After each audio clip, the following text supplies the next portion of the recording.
Perkenalkan, nama saya Aidoni Kauta Barat. Saya adalah mahasiswa UPN Veteran Yogyakarta, Prodi Teknik Metalurgi, NIM 116200037.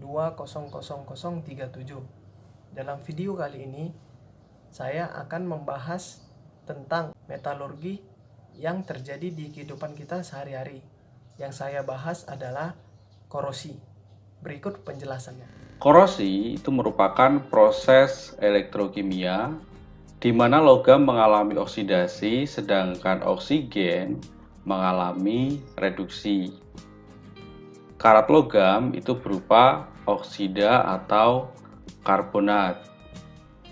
Proses korosi yang terjadi pada besi, itu besi mengalami oksidasi menjadi Fe2+, sedangkan udara mengalami reduksi berperan sebagai katoda sehingga menghasilkan endapan karat Fe2O3 dengan mengikat molekul air.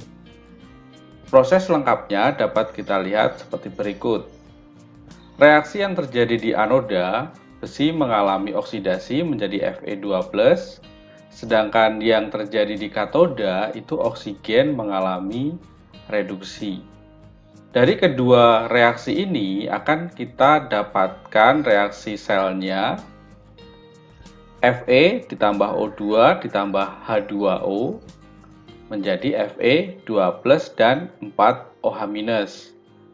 Kemudian ion Fe2+ akan mengalami oksidasi lebih lanjut menghasilkan Fe2O3 dengan mengikat molekul H2O.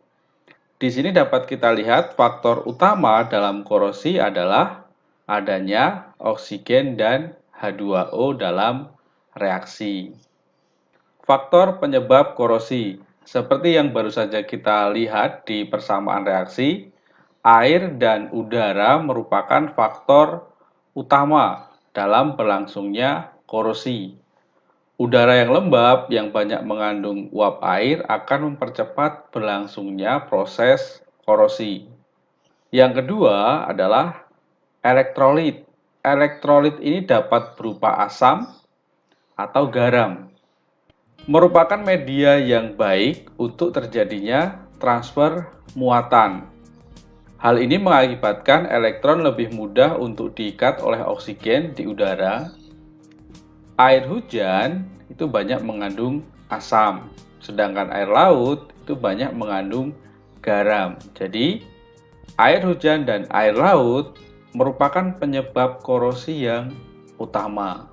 Faktor penyebab korosi yang berikutnya itu permukaan logam yang tidak rata. Permukaan logam yang tidak rata itu memudahkan terjadinya kutub-kutub muatan, yang akhirnya akan berperan sebagai anoda dan katoda. Permukaan logam yang licin dan bersih itu akan menyebabkan korosi sulit terjadi. Sebab kutub-kutub yang akan bertindak sebagai anoda dan katoda itu sulit terbentuk.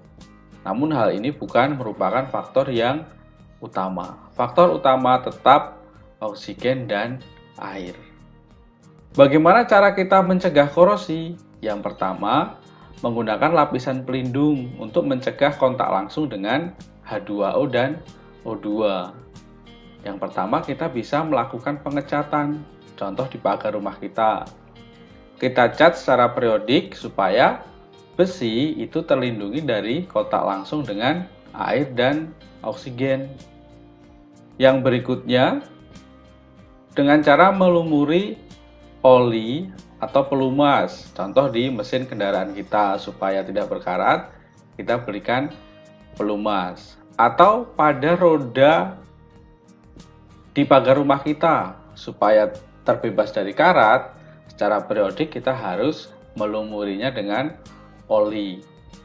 Langkah selanjutnya dengan menggunakan tin plating.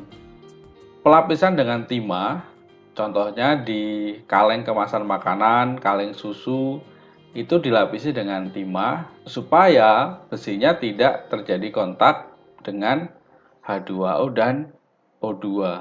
Jadi lebih tahan lama.